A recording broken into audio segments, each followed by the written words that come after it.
केश पाचिबा समस्या को केमिति आपण माने रोकी पारिबे सहज उपाय रे आसंतु आज आमे ता विषय जानिबा।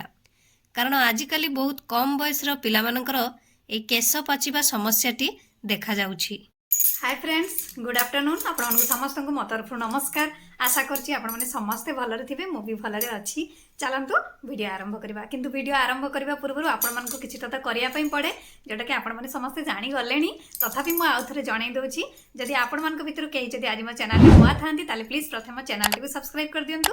पाखरे थिबा बेल आइकन को क्लिक करंतु, जहा फल मो नुआ नुआ वीडियो रो नोटिफिकेशन आपण पाखरे खूब शीघ्र पहुंची जिवो।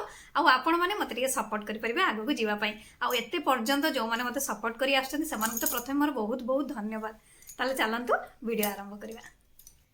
आजिकली अनेक लोक धड़ा केश समस्या रे असुविधा रे पड़ुछंती। लोक माने केशरे विभिन्न प्रकार रंग एवं हेना प्रयोग करुछंती, जहा द्वारा केश कला मध्य हेई जाउछि, किंतु किछि समय पई, जोटा किछि दिन पई। किंतु केश को कला करिबा पई केशरे मेलानिन उत्पादन वृद्धि करिबा एवं केश को रंग न करिबा आवश्यक। वास्तव रे मेलानिन रो अभाव हेतु केश शीघ्र धड़ा हेबाकु लागे।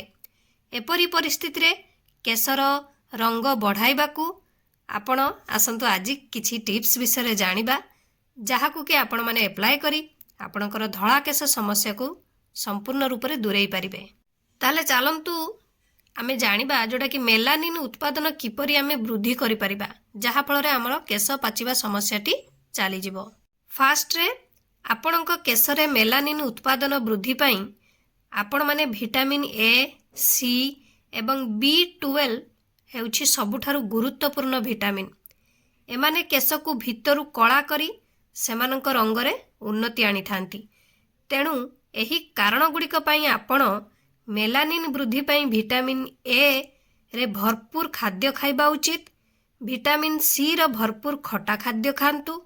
एगुड़िक भितरु केशर रंग रे उन्नति आनी थाए जदि आपण माने ए सबु खांती।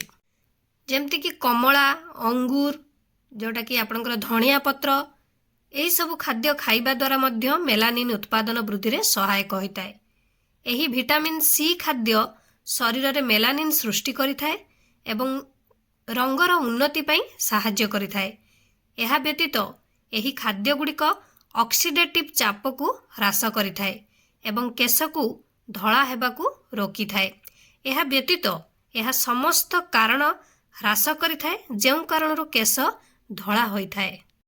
आमला एवं भृंगराज केशर रंग रे उन्नति आनी थाए। तेणु केवल आमला पाउडर प्रस्तुत करी सेथिरे भृंगराज जल मिसांतु, तापरे एहाकू केशरे लगांतु। एहाकू केश को कला करिबा सहित आपणकर एहा रंग रे मध्य उन्नति आनी थाए। ता सहित जोटा कि मेलानिन उत्पादन को ह्रास करि थाए, जेउ कारणरू केश सबु बेले आपणकर कला रही थाए। तेणु एही जिनिस गुड़िकरू जोटा कि जहा आपण माने आपणक सुविधा हिसाब रे करि परिबे। आशा करुछि आपण मानको वीडियोटी भल लागिथिबो। मु ताले रहुछि, पुणी देखाबो नेक्स्ट वीडियो रे। किंतु आपण माने please like, comment, share, subscribe करिया पे भूलिबेनी। मते ताले विदाय दियंतु। नमस्कार।